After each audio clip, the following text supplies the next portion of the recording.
Desde siempre, el ser humano ha consumido toda clase de drogas, bien para curarse o por mero placer. Alcohol, cocaína, morfina, pero todas ellas hacen mella en el cerebro. Drogas y cerebro. Cannabis, un desafío para la ciencia. En la actualidad, la biología es capaz de explicar sus efectos en nuestras mentes, y el estudio de las drogas permite a la ciencia una mejor comprensión del funcionamiento del cerebro.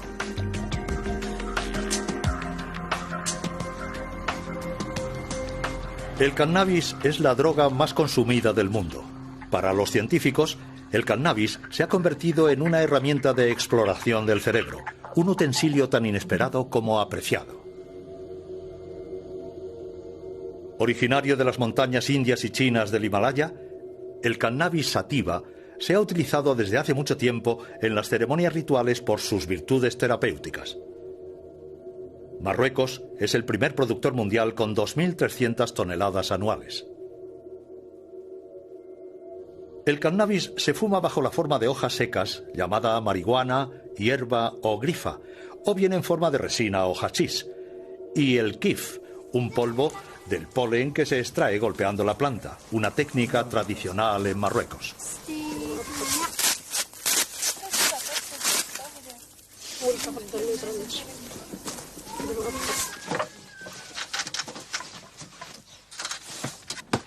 Con más de 160 millones de consumidores, es la droga ilegal más extendida en el mundo. Sin embargo, el estudio del cannabis ha permitido a científicos como Daniele Piomelli descubrir un sistema esencial en el funcionamiento del cerebro, un sistema del que nadie sabía de su existencia hace unos años. Obviamente sabemos mucho más que hace 10 años, pero aún se nos escapan elementos fundamentales. No sé calcularlo. No puedo estimar un porcentaje. Pero lo que puedo decir es que estamos estudiando el cannabis donde lo dejamos hace quizá 30 años, con los transmisores analógicos como la serotonina o la dopamina. Creo que hemos llegado a un punto maravilloso en el que estamos empezando a apreciar lo importante que es el sistema. Tanto que es algo que nos entusiasma. Pero realmente no tenemos un pleno conocimiento de este sistema. Sin las ratas y los ratones, jamás hubiéramos podido estudiar los efectos de las drogas. Comparten un gran número de sus genes con nosotros y las drogas desencadenan las mismas tempestades en sus cerebros. De hecho, la humanidad entera tiene una deuda moral con estos pequeños animales.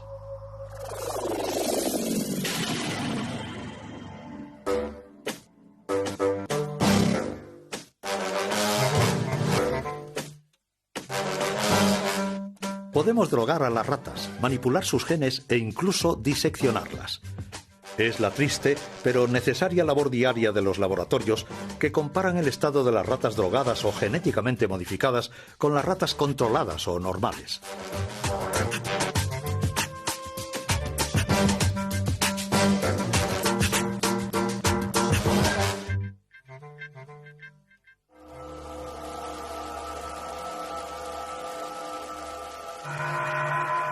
Como todas las drogas, el cannabis, visto aquí al microscopio electrónico, actúa pirateando el sistema de comunicación del cerebro. Pues nuestro cerebro se pasa la mayor parte del tiempo hablando consigo mismo. Su buen funcionamiento se basa en el diálogo incesante entre nuestros 100 millones de células nerviosas, las neuronas. Para hacer circular la información, las neuronas envían mensajeros químicos denominados neurotransmisores. Bien sea el dolor, el placer o el ritmo en el intercambio de información, los neurotransmisores regulan un equilibrio sutil y complejo, del que depende el conjunto de las funciones de nuestro organismo. Entre cada neurona existe un pequeño espacio en el que reina una intensa actividad. Es aquí, en la sinapsis, donde actúan los neurotransmisores. Para hacer circular la información de una neurona a otra, se dirigen a sus receptores correspondientes. A principios de los años 90, unos investigadores descubrieron que el cannabis se aloja dentro de ciertos receptores. Lo que esto quiere decir es que nuestro cerebro fabrica moléculas que se parecen al cannabis. Estas moléculas y sus receptores forman lo que expertos como Rafael Maldonado denominan el sistema cannabinoide endógeno, así llamado porque se encuentra en el interior de nuestro organismo. Desde la década de los 80 sabíamos que, en efecto, existen unos receptores específicos. Es decir, nuestro cerebro, nuestro organismo, está preparado para recibir estas moléculas, para recibir los cannabinoides. Nuestro organismo tiene unos receptores, unas proteínas concretas para fijar estos cannabinoides. Su función no es sentir los efectos del hachís o de la marihuana en absoluto. Es porque poseemos también un sistema cannabinoide endógeno. Para tener una idea de la importancia de este sistema cannabinoide endógeno, creo que hay que decir primero que la cantidad de receptores cannabinoides es mucho más importante que la cantidad de receptores para cualquier otro neurotransmisor clásico. Esta cantidad de receptores ha dejado perplejos a los investigadores. En ciertas zonas del cerebro, su número es hasta 12 veces superior al de los receptores de la dopamina.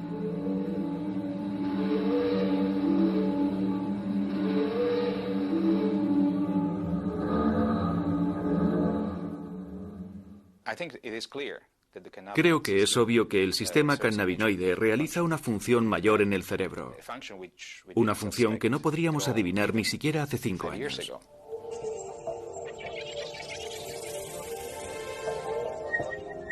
Dentro del cerebro, este sistema actúa sobre todo en el cerebelo, que rige la coordinación de los movimientos, en el tronco cerebral, que regula las funciones vitales,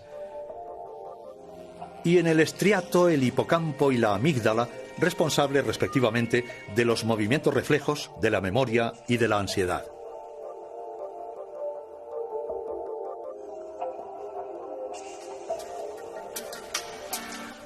Una vez identificados los receptores, los científicos iniciaron la búsqueda de las moléculas próximas al cannabis producidas por nuestro organismo. Baste decir que se lanzaban a la exploración de una verdadera terra incógnita del cerebro.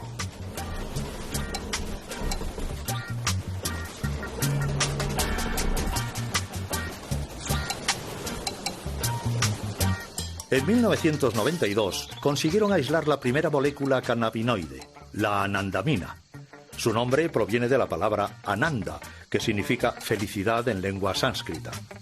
Le siguieron otras 4, pero algunos piensan que quizás existe una docena en total.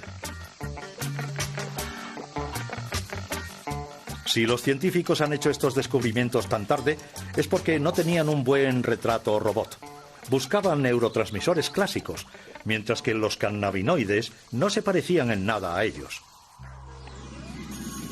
Tomemos el ejemplo de la dopamina.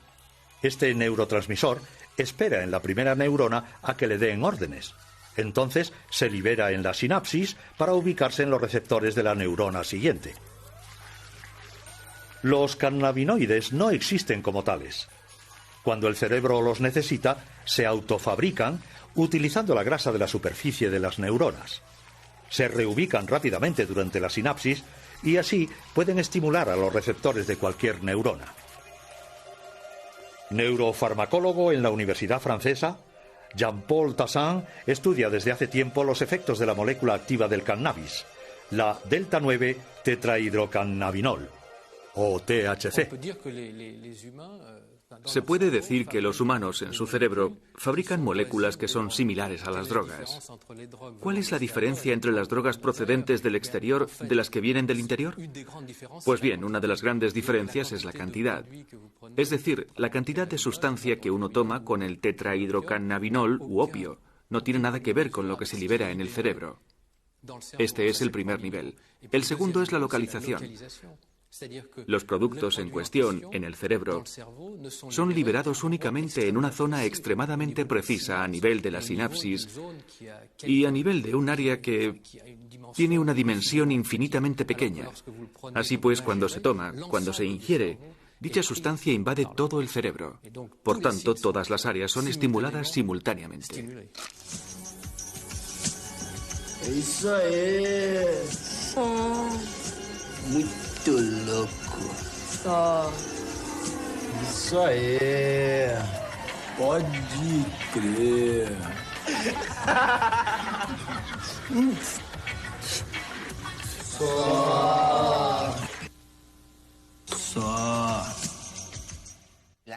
Lo único que va a hacer un porro va a ser inducir una activación del sistema cannabinoide endógeno. Entonces, todas las respuestas que el sistema cannabinoide controle van a ser activadas. Bajo el efecto del cannabis, los fumadores se vuelven eufóricos. Ciertos dolores y angustias se disipan. La sensibilidad a los colores y a los sonidos se acentúa. El recuerdo de acontecimientos recientes es menor. Los movimientos se ralentizan. Se estimula el apetito. Efectos cuya intensidad es menor en comparación a la cocaína o la heroína y que le valen al cannabis el apelativo de droga blanda. No provoca un efecto físico serio, algo muy importante en el cannabis que hace que la gente diga que consumirlo no es tan grave. Lo que sí existe es un efecto psicotrópico, pero para nada dramático. Así que puede haber defensores del cannabis de la misma forma que puede haber detractores del cannabis. Por eso es un debate perfectamente controvertido. Es un tema ideal para no ponerse de acuerdo. Uno puede estar en un lado u otro y prácticamente los dos puntos de vista tienen algo de razón.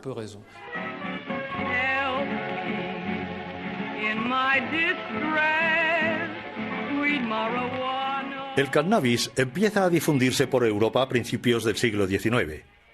Durante la década de 1850 en París, el Club de los Hachís-Chen reúne principalmente a escritores tales como Théophile Gautier, Charles Baudelaire, Gérard de Nerval o también a pintores como Honoré Daumier y Eugène Delacroix. El consumo popular del cannabis comienza verdaderamente a principios del siglo pasado en Estados Unidos y en su vecino México.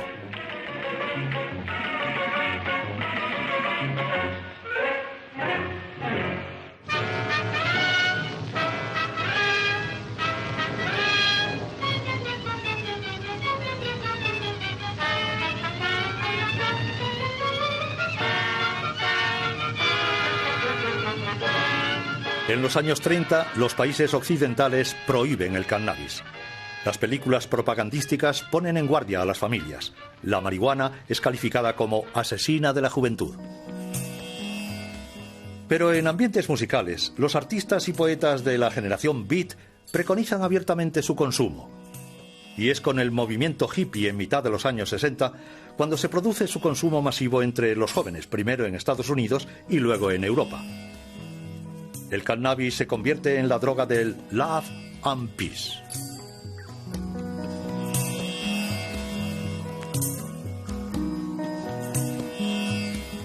La dope, sur la dope, stone et tout.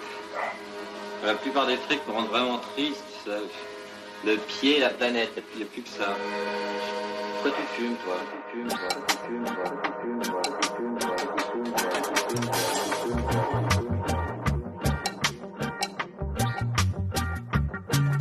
A finales de los años 60, las canciones de Bob Marley y el movimiento Rasta reivindican el uso de la gancha, el nombre jamaicano de la marihuana.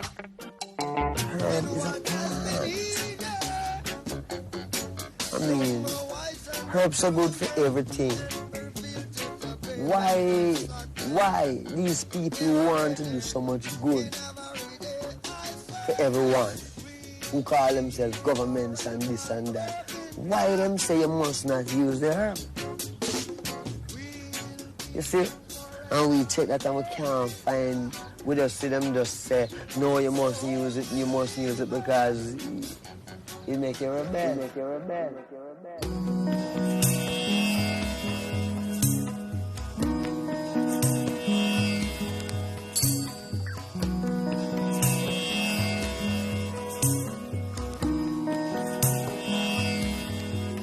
Se estima que el 4% de la población mundial fuma cannabis. Con el fin de conocer mejor este fenómeno, el ministro de Sanidad alemán encargó a Dieter Kleiber entrevistar a unos 1.500 consumidores.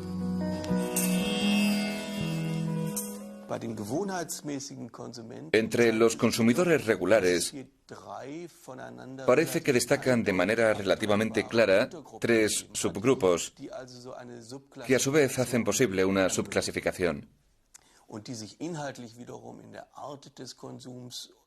En primer lugar, hay un grupo que se denomina los consumidores individuales, que consumen cannabis para relajarse tras una jornada de trabajo, la mayor parte del tiempo solos, escuchando música, leyendo, etc. Este primer grupo se distingue perfectamente de los que se denominan los consumidores de tiempo libre, que lo consumen con bastante frecuencia, como por ejemplo en fiestas, en discotecas, pero únicamente en compañía de otras personas y nunca cuando están solos.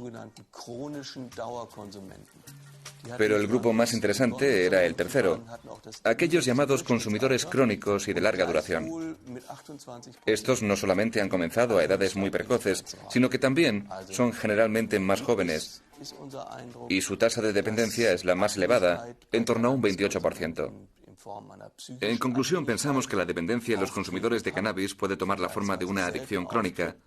Sin embargo, si comparamos las cifras, es algo bastante excepcional porque concierne a un 1 o un 2% del conjunto del grupo de consumidores de cannabis, y sobre todo a este grupo, ya vulnerable de por sí, que ha conocido con anterioridad problemas de adaptación, problemas psíquicos.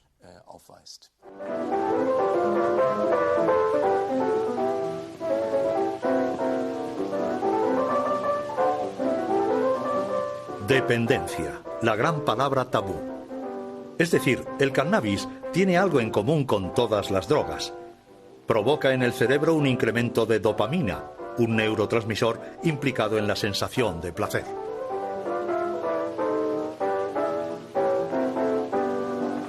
Oh, Jimmy, you're wonderful. You're just finding that out.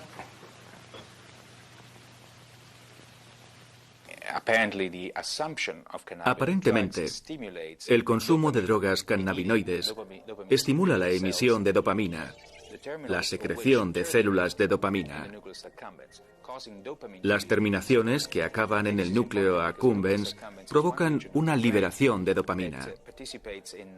Esto es importante porque el núcleo accumbens es una región del cerebro que participa en la canalización de nuestro deseo de comer o de consumo de drogas. La estimulación de la dopamina en esa área, la activación de los receptores de la dopamina en esa área sería la causa de la apetencia de droga.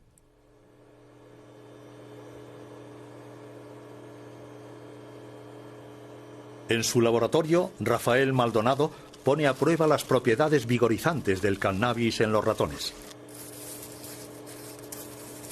En resumen, esta experiencia permite ver si los ratones desean el cannabis y por tanto pueden desarrollar una adicción.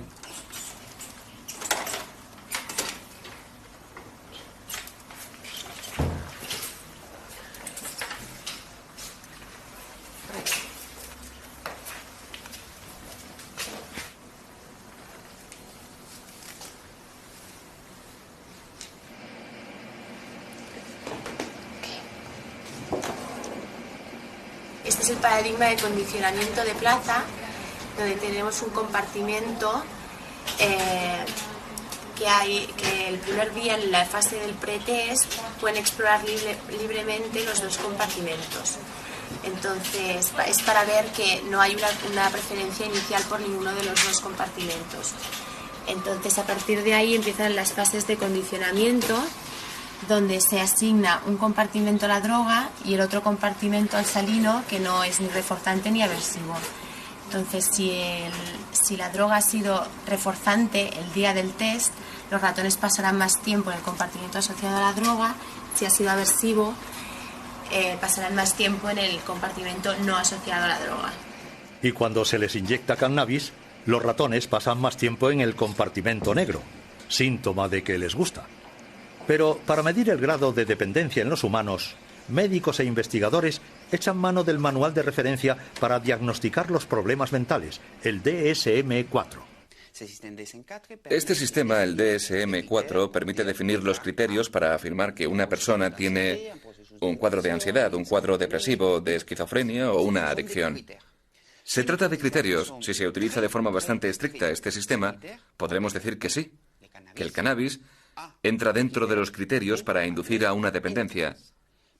Pero si analizamos el cannabis desde el punto de vista de la dependencia física, la cosa está clara. No, el cannabis, el consumo humano del cannabis, no induce a una dependencia física en el sentido de que abandonar su consumo arrastre problemas físicos o psíquicos importantes. No implica una dependencia física, pero obviamente puede llevar a un consumo abusivo y a una pérdida del control de su consumo. Sí, sí. Solo los fumadores crónicos son los que padecen síntomas psíquicos cuando dejan el cannabis. Estos signos deben de ser debidos a modificaciones en los receptores cannabinoides, modificaciones al parecer reversibles. Si uno ha fumado durante muchos años grandes dosis de marihuana y bajo ese estado uno deja de repente de hacerlo, semanas después o incluso meses después de dejarla, mostrará estos síntomas: depresión, ansiedad, pérdida de apetito e irritabilidad. La irritabilidad es un signo inequívoco. Es bastante interesante. Existen estudios que muestran que si se le administra a esta gente un poco de THC, simplemente un poco del principio activo, no la droga, o sea, la marihuana, con un poco de THC, el principio activo, desaparecen la casi totalidad de los síntomas. Lo cual indica que el cuerpo se ha adaptado a altos niveles de marihuana, frenando su propio sistema y que necesita mantener dicho nivel.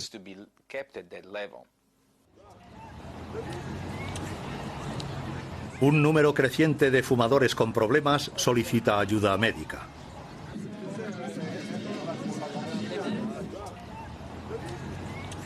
En el servicio de adictología de Philippe Battel, el 3% de las consultas tienen que ver con el consumo de cannabis. Lo que es verdaderamente importante con el cannabis es llegar a hacer un diagnóstico de la adicción de manera muy precisa. Y esto es a menudo complejo. Porque si en otros productos existe una correlación muy clara entre la cantidad consumida y el nivel de dependencia o de riesgo, con el cannabis no conseguimos, por razones diversas, determinar esta relación. Por motivos elementales, es muy raro que los sujetos sepan exactamente qué tipo de sustancia están consumiendo, aun teniendo un suministrador fijo. La cantidad de THC en estas sustancias es extremadamente variable. Smoke, Mary? Thanks. Are you sure Jimmy will be back soon? Sure, any minute.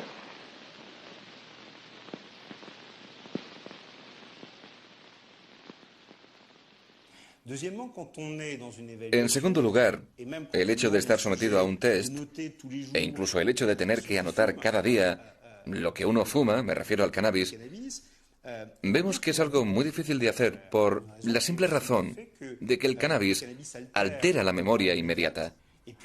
Y además las prácticas son también diferentes. Cuando estas son compartidas, en el caso de un porro hay que ver cuántos se lo están fumando. Si fueran 3, entonces por esa misma regla se han fumado 1/3 cada uno.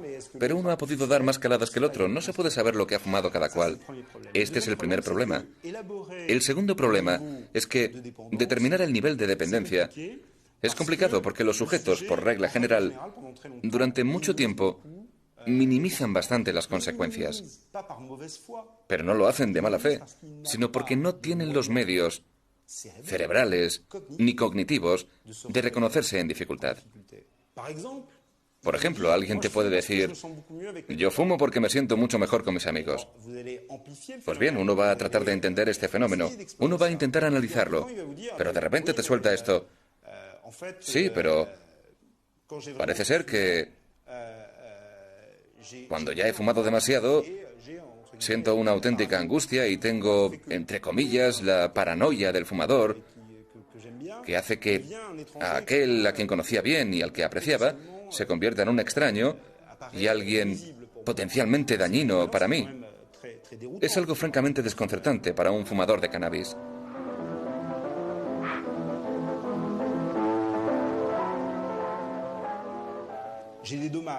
Soy consciente, dicen, de los problemas relacionados con el consumo de esta sustancia.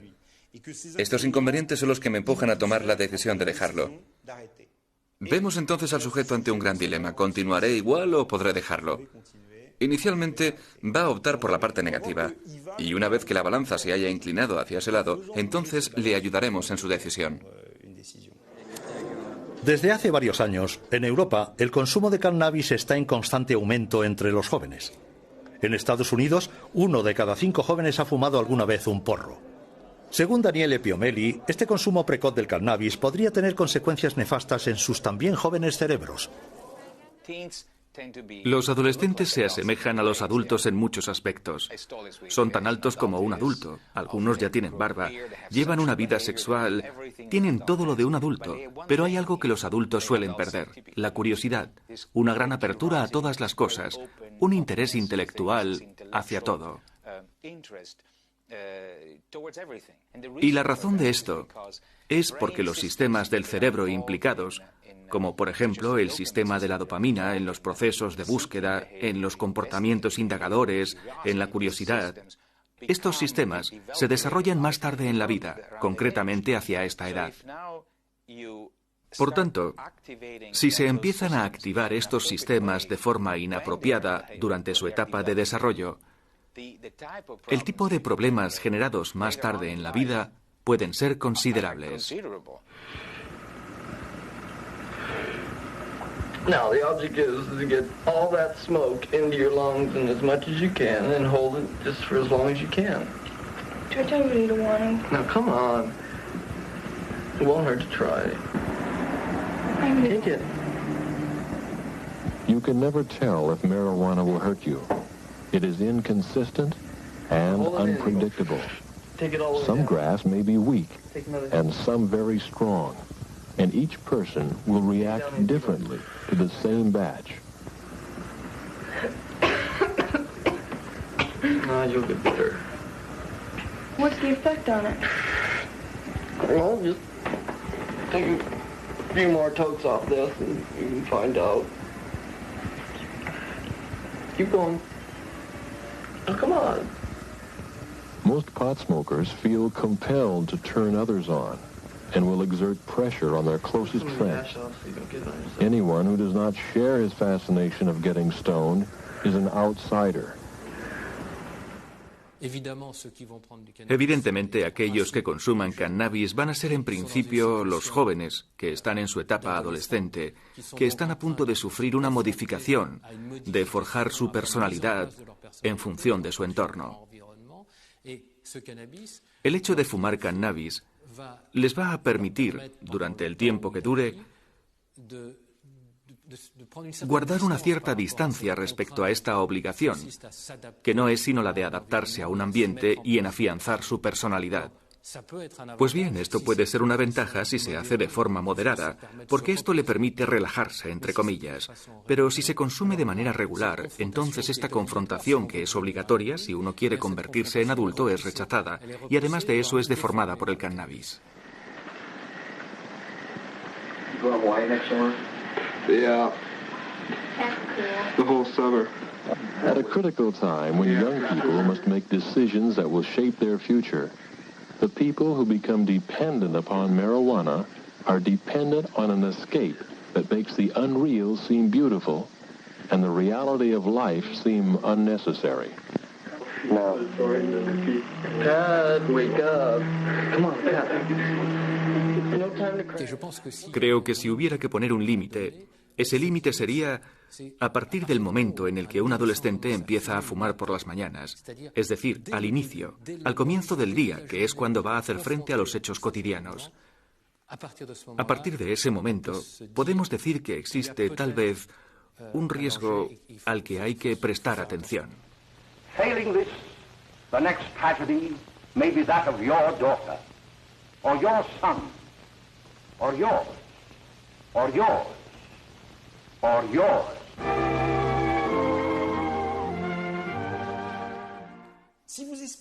Decirle a un adolescente que si se fuma un porro se va a enganchar de manera inevitable y que va a acabar metiéndose heroína en vena es mentirle. Hay varios elementos para demostrar que no es así. Si se establece un canal de comunicación para disuadirle de fumar eso, no solo no lo va a hacer, sino que probablemente va a tener un efecto contrario.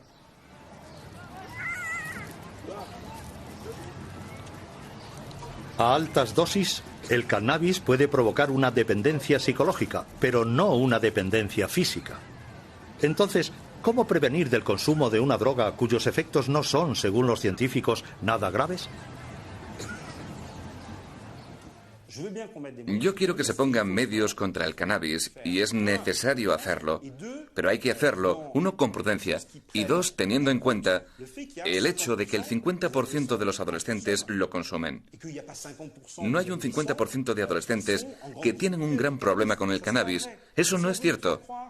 Y si nos lo quieren hacer creer, puede ser muy peligroso, pues jamás se conseguirían, en una esfera pública, mensajes de prevención efectivos. Por nada del mundo hay que mentirle al individuo, al sujeto al cual va dirigido, exponiendo datos científicos que sean falsos.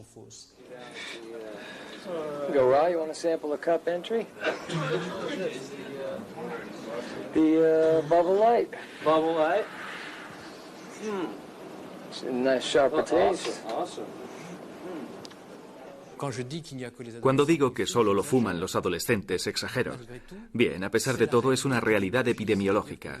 Es decir, se trata de un consumo que empieza para algunos a los 13 o 14 años y que va a aumentar hasta los 18, 19 o 20 años.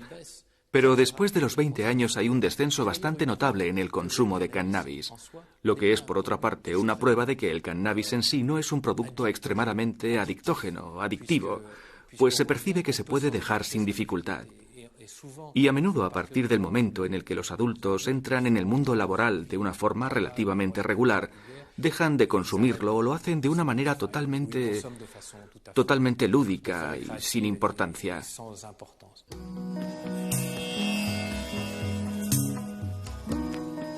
En la mayor parte de los países está prohibido el consumo y el cultivo del cannabis. Los más permisivos sancionan solamente su cultivo.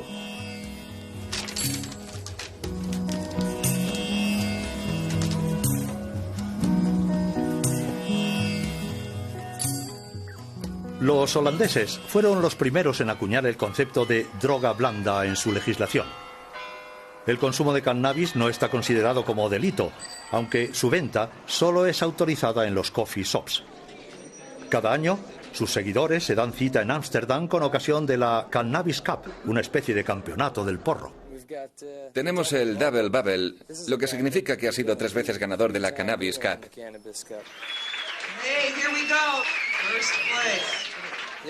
Este es de gran calidad. Se le llama primera cosecha. Es como el vino, un hachís con solera.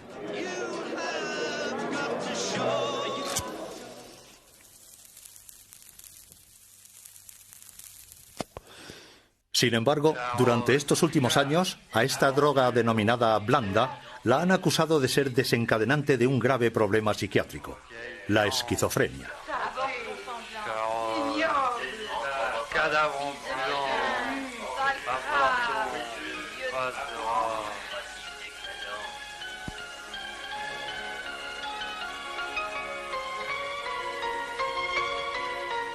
Esta enfermedad se hace patente justamente al final de la adolescencia o al inicio de la edad adulta. Se traduce en una pérdida de contacto con la realidad, una desintegración de la personalidad o alucinaciones.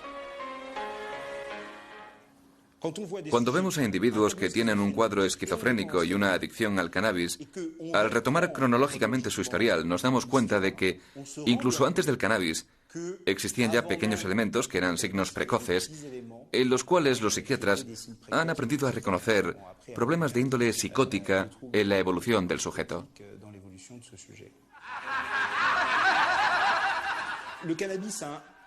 El cannabis hace el papel de exagerar, amplificar un fenómeno ya preexistente.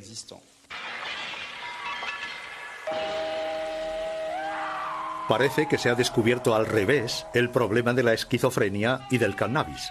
En efecto, los esquizofrénicos son particularmente predispuestos a la toxicomanía. Además de sus problemas de alcohol y tabaco, muchos consumen cannabis.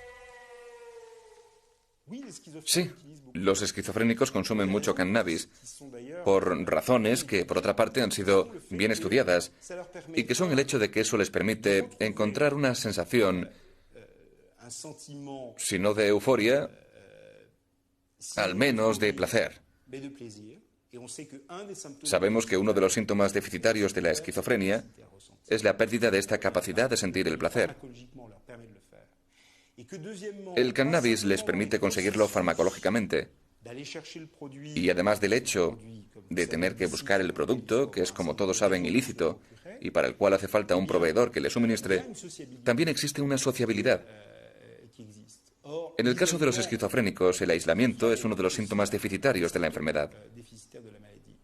Por tanto, de una manera evidentemente demasiado esquemática, podemos deducir que el consumo de cannabis por parte de un esquizofrénico tiene unos efectos benéficos que luchan contra su propia enfermedad. Los esquizofrénicos hacen en cierto sentido un uso terapéutico del cannabis. Nos encontramos ante una dificultad mayúscula cuando abordamos la cuestión de esta droga. Ilegal en la mayor parte de los países, el cannabis posee unas propiedades terapéuticas bien conocidas.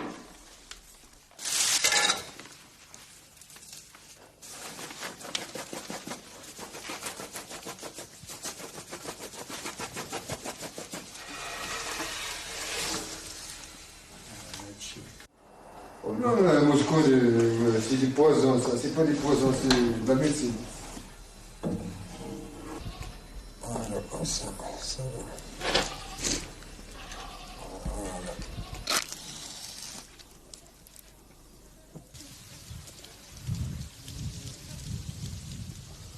El kiff mejor que el tabaco. Y siempre, 50 años, yo fumar kiwi. El hachís debe trabajarse con cuidado, artesanalmente, para no perjudicar a la salud. De otra manera, la gente fumaría un kiff puro a lo largo de sus vidas y gozarían de buena salud. Por otra parte, países como Suiza autorizan su uso médico y, por tanto, su cultivo.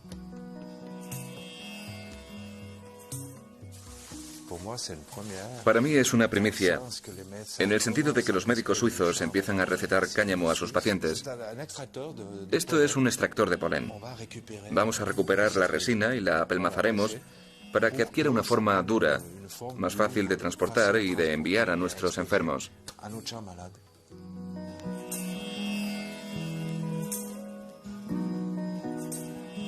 Una clínica en Berna trata a enfermos de esclerosis múltiple con unas cápsulas compuestas de cannabis. Nos ayuda a conciliar mejor el sueño. Para la noche es algo que me parece fenomenal. También para relajarnos un poco. Porque algunas mañanas a veces en ciertas ocasiones, resulta un poco duro.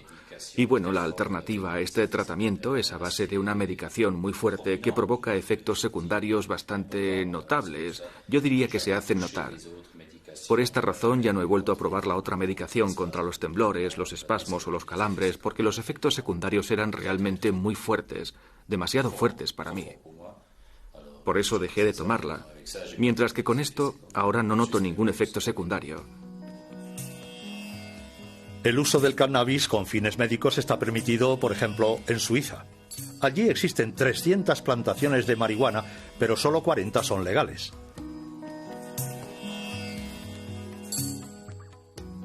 Gran parte de la producción, de hecho, está destinada a su uso ilegal y a la exportación.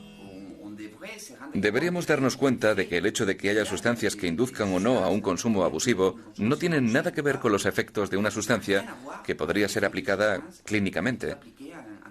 Pongo como ejemplo los opioides. Todo el mundo conoce el ejemplo de los opioides. Todo el mundo sabe cómo los opioides pueden ser peligrosos si se hace un uso lúdico de ellos. Pero nadie cuestiona la utilidad de la morfina para tratar el dolor en determinadas condiciones. En el caso de los cannabinoides ocurre lo mismo. En Francia, cada año, diversas asociaciones se reúnen para solicitar una revisión de la ley. Sus reclamaciones son, sobre todo, para que ciertos enfermos puedan fumar cannabis.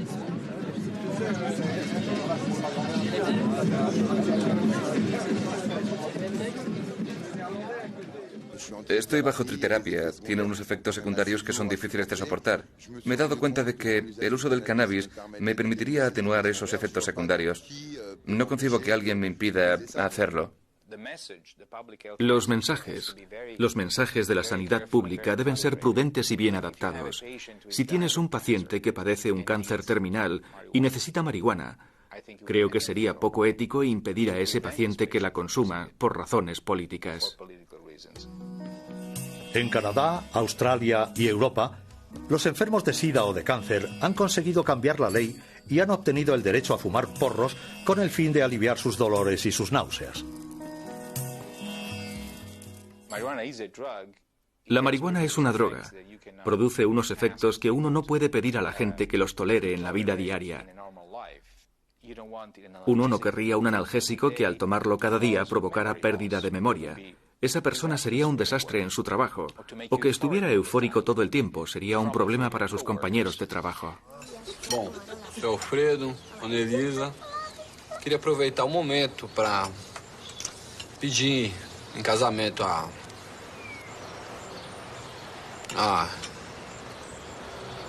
mão da...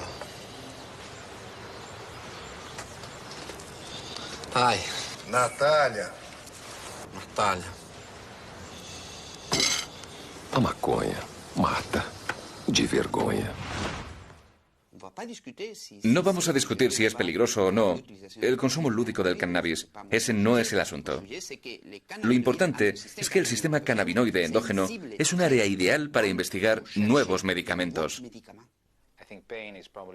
Creo que el dolor es una de las áreas en las cuales la investigación cannabinoide podría tener más impacto. El problema es conseguir un analgésico a partir de los endocannabinoides, de la biología cannabinoide, que no produzca efectos secundarios, que no produzca euforia, los problemas de desorientación de la memoria que produce el THC.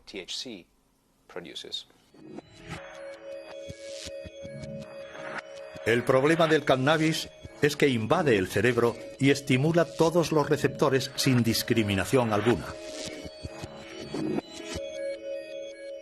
No es el cannabis en sí lo que interesa a los investigadores, pues también existen receptores cannabinoides fuera del cerebro, en el sistema digestivo, en los órganos genitales, en los músculos, pero igualmente en las fibras nerviosas que regulan el dolor.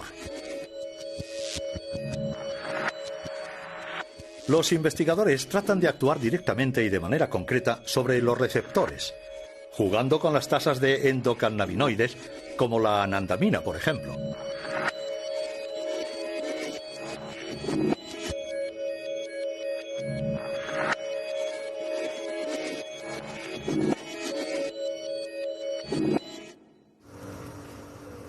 Daniele Piomelli ha desarrollado un medicamento antidolor que actúa sobre los receptores a nivel local.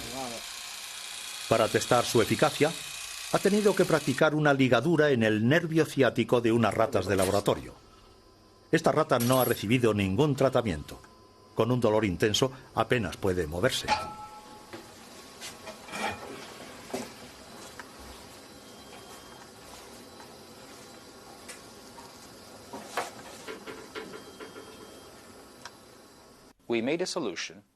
Hemos elaborado una solución y la hemos aplicado en el área, como un gel o una crema que se le aplica a la gente que sufre de ciática o artritis.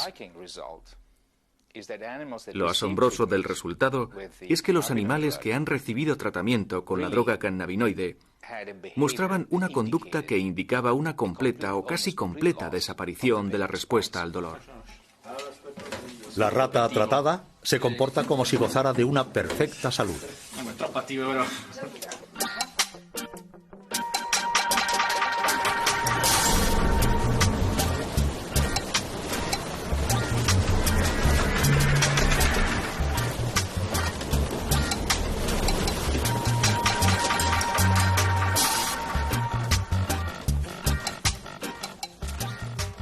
Este tipo de crema podría tratar dolores que ningún medicamento consigue aliviar hoy día.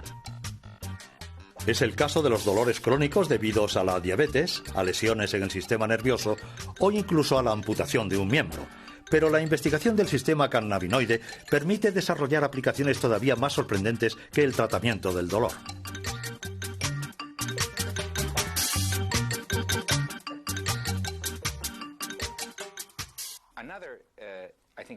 Creo que otra condición que podría ser controlada, que podría ser tratada con cannabinoides, es la ansiedad, la depresión.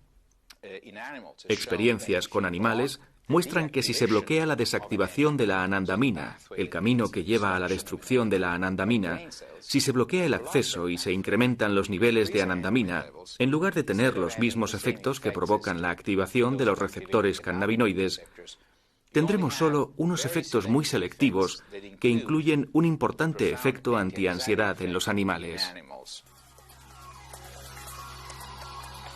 Una vez que la anandamina ha cumplido su misión en la sinapsis, retorna a la neurona. Luego es eliminada por otras moléculas. Si un medicamento impidiera esta destrucción, la anandamina podría actuar mucho más tiempo.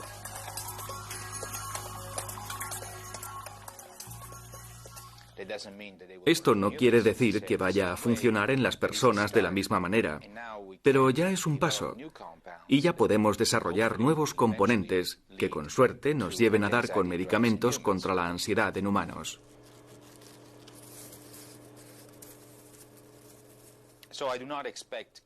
No creo que la creación de ansiolíticos o antidepresivos basados en el sistema cannabinoide sea tarea fácil, ni que sea posible entre los próximos 2 y 5 años. Pero creo que entre los próximos 10 o 20 años, medicamentos para tratar problemas neuropsiquiátricos y basados en el sistema endocannabinoide se utilizarán a gran escala. Más asombroso aún, se está descubriendo en la actualidad que ciertas enfermedades serían debidas a alteraciones en el sistema cannabinoide. En el cerebro, el hipotálamo participa en la regulación del apetito, y los científicos han demostrado que los endocannabinoides podrían actuar en esta área.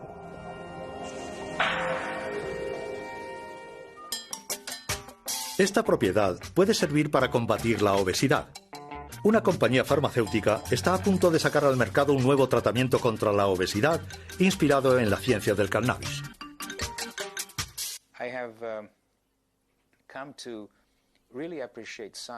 He llegado a apreciar la ciencia mucho más que cuando era más joven. No era consciente de lo útil que podía ser la ciencia para todos hasta que me involucré en ella, en el mundo de la ciencia, y formé parte de ella.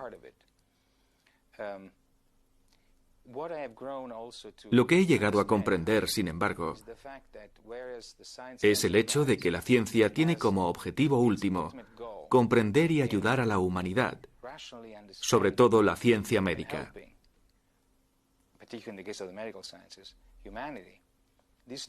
Estos conocimientos deben ser transmitidos al gran público, deben hacerse comunes, porque si no fuera así, no existiría la conciencia política, pues sin conciencia política, todos los descubrimientos realizados en los laboratorios no serían transformados en decisiones de salud pública, decisiones a fin de cuentas importantes. Durante largo tiempo, tergiversado por argumentos puramente políticos, el debate acerca del cannabis no puede prescindir de los datos científicos. El trabajo de los laboratorios, aún poco conocido para el gran público, podría modificar profundamente nuestros prejuicios contra el cannabis. Los científicos realizan progresos espectaculares en la comprensión de los efectos del cannabis. Y el hecho de poder descifrar nuestra mecánica cerebral abre unas perspectivas inéditas en los tratamientos médicos futuros. Se ha iniciado una auténtica revolución biológica para los investigadores.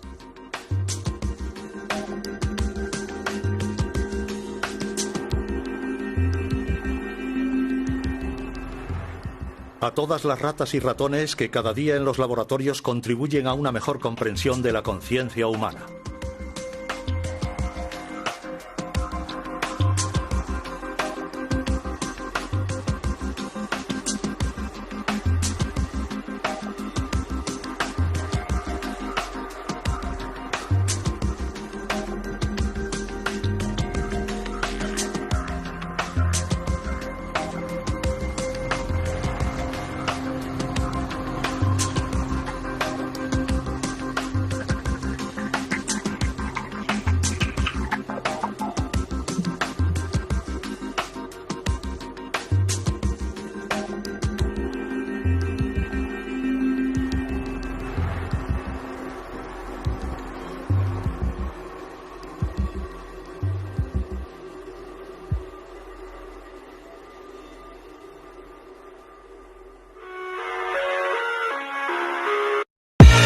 I live inside my own world of make-believe.